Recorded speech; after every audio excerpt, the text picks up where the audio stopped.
Hi you guys, welcome back to my channel Skinny on Carbs. My name is Andrea, and on this channel I try to use my background in biology, histopathology and naturopathic medicine to help you live the life that you dream of and deserve, and to also help you get skinny on carbs. Okay, so in the last video that I made, I did what I eat in a day video because people kept asking me for it. I really don't like to make those videos because people like to copy what you eat, and it may or may not be successful for you.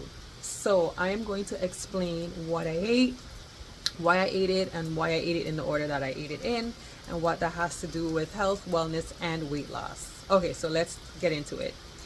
What I showed you guys in that video was basically juices, fruits, and a vegetable meal, a savory vegetable meal, right? And I'm not really dogmatic so much about certain things, except for when it comes to me and my eating. My standard is it needs to be fresh, ripe, whole, and uncooked for the most part. I try to keep my cooked portions down to below 5% of my total caloric intake. I don't really measure calories unless somebody's wanting to know how many calories I eat. I don't really measure my fat grams. I don't measure my protein grams. I don't measure my carb grams. However, when I do measure them, it usually turns out to be around 80-10-10, or 80-20. So that's basically 80% carbs, 10% protein, 10% fats, okay? Usually. Sometimes it's higher than that. Sometimes my fats are 12%. On some really sloppy days, my fats can be upwards of 15%. It just depends, right? But I'm not very dogmatic about it. If my fats go up very, very high for consistently for a long time, I can tell because my digestion goes off, okay? And so that leads me into the second part of why I eat the way I eat. What I have found in my personal pursuit of health and wellness, and in coaching others, and in my studies, my professional studies, and in my own personal studies, is that the body is greatly burdened in this society, and the less burden you can take off of the body is the better it's going to function, okay? And I talk about weight loss in my other video as a game, or it's not a game of calories, it's not a game of BMRs or metabolic rates or FGF21 or any of that other science that people love to say they love but don't really understand. It's not really about any of those, okay? You need to relieve the body. That's the easiest way I can tell you. And if you want to get your weight down and keep it down, and for it to stay down effortlessly, you've got to get your hormones balanced, and you've got to do that by keeping your mitochondria happy. Okay, so how does this tie to your food and digestion? Well, people really underrate the digestive process. They really don't understand how energy intensive it is on the body, and how much of an investment it is into the body when you eat foods and you have to digest it, you have to absorb it, and you have to assimilate it. People are underestimating that. And not only that, we are doing that. Most people are doing that 3 times a day with 3 or 4 snacks in between. And they're eating right up until bedtime, like it's not a big deal. And I'm here to tell you that when I coach people to pay attention to their digestion, and pay attention to what they're eating in terms of and how it's digesting, that's when they see a lot of the magic happen, okay? Because if your digestion, you're not losing weight because you have great digestion. The digestion is just a cue to tell me how your body is doing, okay? And where we are on the process, on your health and wellness process. There's a certain tenement or fundamental in alternative health medicine, and even in naturopathic medicine, that all disease originates from the gut. And although it might sound extreme, it's actually quite true. There's a lot you can tell via the digestion process. And so the reason I keep my foods to fresh, whole, uncooked, ripened foods, fruits and vegetables, is because it's what keeps the gut lining and my gut the healthiest, okay? There is a lot that to be said for fiber, and for carbs, okay? And for all the micronutrients that come in those whole uncooked foods. There's a lot to be said for the enzymes that come with those foods that help to pre-digest it for you. There's a lot to be said for these things, okay? And in any event, when I was losing my weight and I wasn't chasing weight loss, I was chasing digestive health, and my fats were through the roof, and I still dropped weight like crazy. So I think people are making a bit too much of this. And just so you guys know, those macro splits are usually more important when you're eating typical standard Western type foods, okay? So if you're eating a standard cooked diet, if you're eating a standard American diet, if you're eating a standard Western diet, then food combination is very important because it affects your digestion and it affects the way you absorb and assimilate your nutrients, and that directly affects your metabolic health. Anywho's it, I digress. So I put a lot of importance and emphasis on digestion, okay? And so that's why I eat the foods that I eat, because I want to keep my microbiome happy. I want my microbiome to send the right signals. I also want to properly activate my GLP-1s, before GLP-1 was a thing. If you're eating fiber-rich foods, you're going to be doing that. If you are feeding certain bacteria in your microbiome, you're going to be doing this, okay?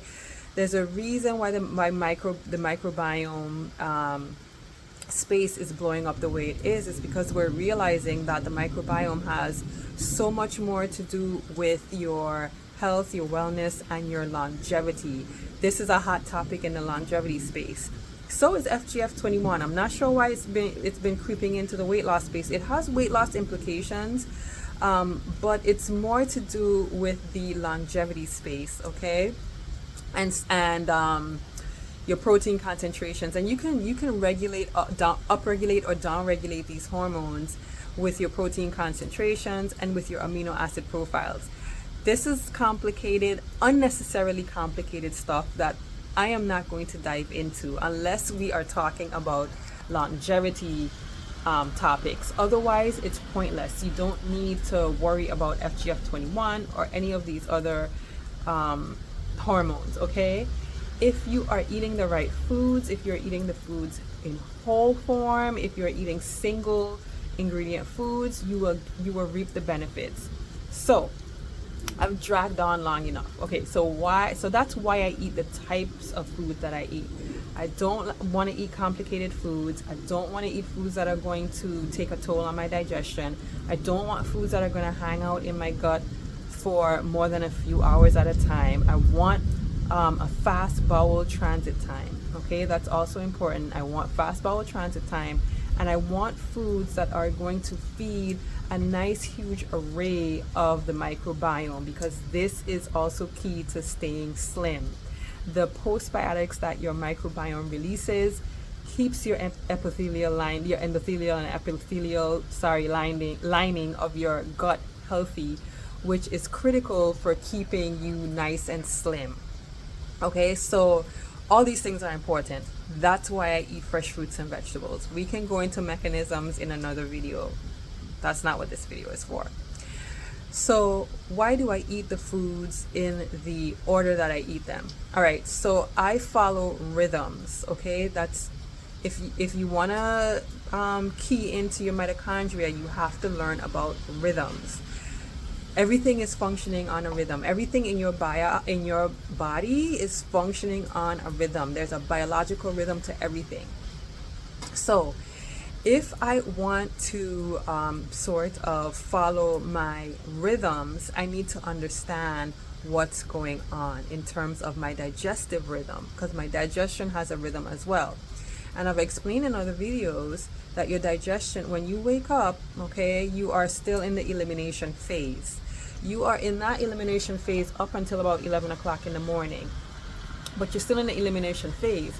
So the things that you take in should help with the elimination process. So the things that are going to help you with the elimination process are going to be high water foods. So it's going to be hydration, high water foods, something that you don't have to digest too heavy. That's going to be your fruits, okay? So your fruits are going to help you with the elimination phase. And so that's why I eat that way. That's why I order my food that way in the morning, where I'm taking in either juice or I'm taking in fruit, okay? Because I need to also calm my cortisol spike after a certain hour. I need to calm that down, because if I don't calm that down, I'm going to have a secondary spike. So by eating fruits, I am taking in hydration, which is going to help with the elimination phase. I'm also taking in simple sugars, the fructose, the glucose, and the sucrose, and that's going to signal my hypothalamus that there's carbs coming in. It doesn't have to worry. We don't have to spike cortisol anymore because I have energy coming in. So I eat either fruits or juices in the morning, and I usually keep up with the fruits or juices up until the midday. Okay, so by midday, my digestion is going to be a lot stronger. So at that point now, I can take in something that has in a little bit more protein or a little bit more fats. I don't put heavy fats or proteins in my first meal. Fats and proteins slow digestion down. I'm not saying it's evil. I'm not saying that you should cut out all fats and proteins. I've got fat and protein in my diet.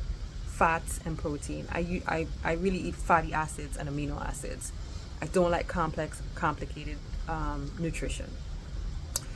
But the acids, aka fatty acids and amino acids, are harder to process. Okay? Carbohydrates, the foods that come higher in the simple carbohydrates, are easier to process. So by midday, okay, from 12 to 4 o'clock, your digestion has been amped up, or should be. If your digestion is kind of dialed in and tooled in, it's supposed to escalate with the sun. And so by midday, middle of the day, your digestion should be a little bit higher. Your stomach acid pH changes, okay, throughout the day, and it's heavier in the middle of the day. So by this time, I'm now going to take in my fats and my amino acids. Why? Because you need a stronger stomach acid profile in order to work with the protein structures, okay? In order to break down those those tertiary and secondary bonds in the protein structure, you use hydrochloric acid. All right, so I'm gonna take that in the middle of the day. My savory meal tends to be the meal that has the proteins or the fats. I don't put too much sugar with that meal. If I do put some sugar with the meal, sugar in terms of food sources, I don't use table sugar or candy as a food source. But if I'm taking in whole food sources of sugar, it's not going to be too much. And the reason I'm saying that is because you need different stomach acid profiles to digest the different macros, okay? And you need different enzyme profiles to digest the different macros. All right, this is how important. This is why I'm saying ease of digestion is important if you want to lose weight, because you have to be able to use the nutrients that are coming in. So my savory meal tends to have the heavier fats and the heavier proteins, because my stomach acid has built up. It can handle that. Now I'm not throwing in too much carbohydrates. You know, there are carbs in the meal, okay? I want to make that clear. I need people to understand that when you're eating whole foods, a whole food is never an isolated macronutrient. That's not reality. That's only a reality if you're eating refined foods. If you're eating refined foods, now you've got all this extra shit you have to think about in terms of combinations. When you're eating whole foods, you don't have to worry about that. That stuff comes packaged already.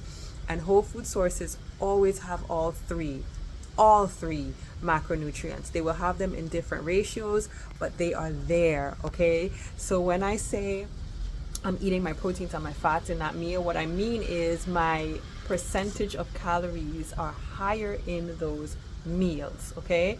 So my afternoon meal is going to be higher in those macros than they are going to be in the carb macros, because I have the stomach acid profile to handle that. So I usually put that meal as my third meal of the day. Usually that's going to be my third meal of the day if I'm eating one savory meal. If I'm eating two savory meals, then obviously not obviously, but it'll be my second and my third meal. I usually don't drop I usually don't put my savory meal at the end of the day. Now, my end of the day meal is usually back to like a fruit based sort of meal. Why is that? Because by the time the sun goes down, your digestion is now winding down. Everything is winding down, getting ready for that nighttime, go to bed type of routine. And I told you guys that fruits are easier to digest because they're carb loaded, they're simple sugars, they're not complex carbohydrate structures, so they're much easier to digest. They come with all the enzymes that they need for digestion, and you don't need a high stomach acid profile to digest carbohydrates. That's what's needed for the proteins and the fats. So that's why I keep my proteins and my fats earlier in the day where I can digest it better, okay? And then I bring my fruit back in the evening because that's going to be easier to digest at that time of the night as well. So 4 meals. The first 2 meals are going to be easy to digest meals, fruit based, juice based. Your third meal, that's where you can bring in your savories. That's going to be your harder to digest stuff. That's going to be your fats. That's going to be your proteins because you need the high hydrochloric acid profile to break those things down. Last meal, you're going to be going back to the carbs because that's simple carbs, not complex carbs, because that's going to be easier to digest. Now, there's people that have protocols that will show you starches at night. That's not inherently wrong. That's a preference thing. I prefer to keep my digestion lighter at night so I can go to bed without digesting.